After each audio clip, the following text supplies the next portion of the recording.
Romeo 10, फिर उसकी 10 को पढ़ेंगे, अभी 9 को नहीं। उसने कहा धार्मिकता के लिए मन से विश्वास।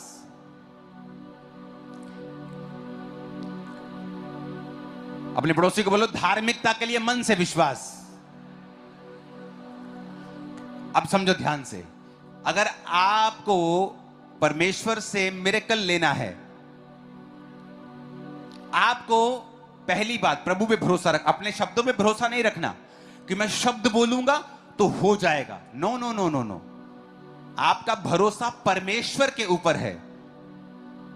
कहता अगर तू धार्मिकता के लिए मन से विश्वास किया जाता है, अगर मान लो तुम शब्द बोल रहे हो पर तुम्हारी लाइफ धार्मिकता में नहीं है, तुम कॉन्टिन्यू पाप करते हो, कॉन्टिन्यू चोरी में हो, व्यभिचार में हो, कॉन्टिन्यूली परमेश्वर के वचन को तोड़ रहे हो, तो तुम धार्मिकता में नहीं हो एक्चुअल में। पहले तुम्हें धार्मिकता के लिए मन से विश्वास किया जाता है। वो मन का विश्वास चंगाई के लिए भी हो सकता है, छुटकारे के लिए भी हो सकता है। आपने एक वचन पढ़ा, परमेश्वर ने लिखा है कि नीति वचन में आप मान लो ऐसे ही बाइबल पढ़ रहे थे, मान लो आप में से किसी को या हम में किसी को नहीं, मान लो किसी और को किसी हड्डी का रोग है, हाँ, आपने वचन आप पढ़ रहे हैं, वो वचन में लिखा अपनी दृष्टि में बुद्धिमान ना होना, यहोवा का भय मानना, बुराई से अलग रहना, ऐसा करने से तेरा शरीर भला चंगा और तेरी हड्डियां पुष्ट रहेंगी। आप कहेंगे हड्डियां पुष्ट रहेंगी? परमेश्वर तो कह रहा है हड्डियां पुष्ट रहेंगी। मेरी तो हड्डियां कड़कड़ कड़कड़ कर रही हैं, हड्डियां कैसे पुष्ट हैं?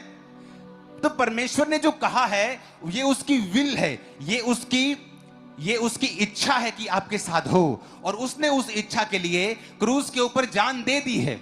और अगर आप चाहते हैं कि ये इच्छा आपकी लाइफ में पूरी हो, तो आपको पहले मन से विश्वास करना पड़ेगा, एक्नॉलेज करना पड़ेगा। फिर 9 आयत को आएंगे, बिकॉज इफ यू एक्नॉलेज, अपने पड़ोसी को बोलो जोर से, इफ यू एक्नॉलेज। सभी को जय मसीह।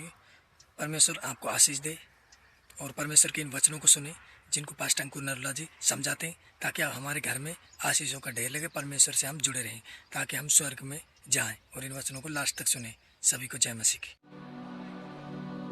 फिर से बोलो अपने पड़ोसी को, इफ यू एक्नॉलेज, मतलब उस वचन को एक्नॉलेज करना पड़ेगा। उस वचन जो परमेश्वर ने तुम्हारे विषय में, तुम्हारी हीलिंग, तुम्हारी डिलीवरेंस, तुम्हारी फाइनेंशियल ब्लेसिंग के विषय में कहा है, उसको एक्नॉलेज करो, उसको अलग कर लो।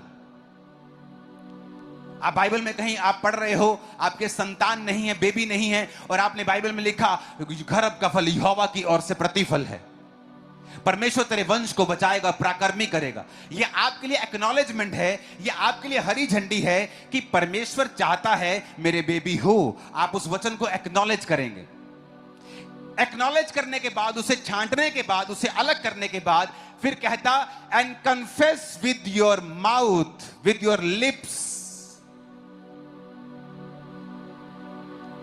उसे फिर दिमाग में नहीं रखना, उसका अंगीकार करना है।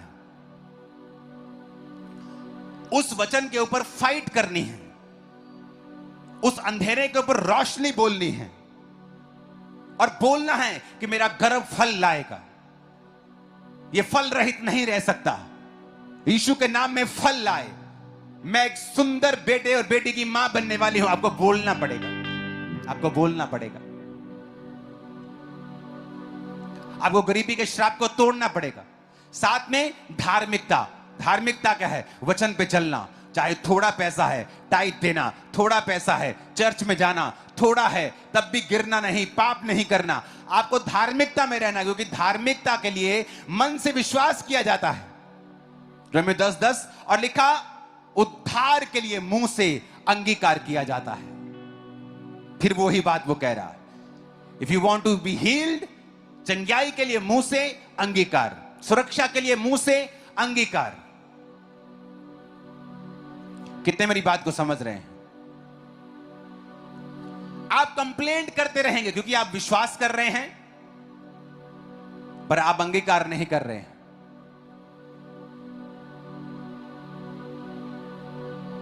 आपका अंगीकार ऐसा है, चर्च में यीशु के नाम में चंगे हो जो तुम चंगे हो चुके हो, आमीन।